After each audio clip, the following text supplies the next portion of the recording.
How to turn dial pad tones on and off on the Motorola Moto G. Welcome to one of how to smartphones tutorial videos. In this video, I'll be showing you guys how to turn those dial tones on and off on the phone. So if you go into the phone setting here, let's say you are not, in one of the things, we can go ahead and hit the dial pad, and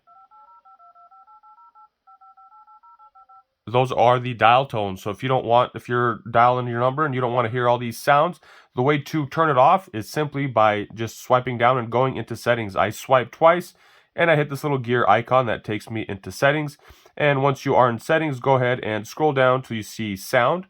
Go ahead, select that from here. Scroll down to the bottom where it says advanced, select that, and then scroll a little bit to the point where you see dial pad tones.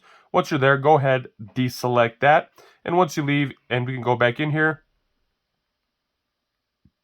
all we get is a vibration now, and there is no sound for the tones. But let's say it's the other way. You want your tones, you want the sound to be back. All you got to do, once again, swipe twice, go into settings. From here, scroll down till you see sound. From sound, go to all the way to the bottom to advanced. Scroll down till you see dial pad tones and turn those on. So just like that, that is my quick tutorial on how to turn the dial pad tones on and off on the Motorola Moto G. Hope you guys found this video helpful. If you did, be sure to give it a thumbs up, share it with anybody who might need this information, and if you'd like to see other helpful tips and tricks on the Motorola Moto G, be sure to check out that playlist in the description below. Thank you guys for watching. Have a good day.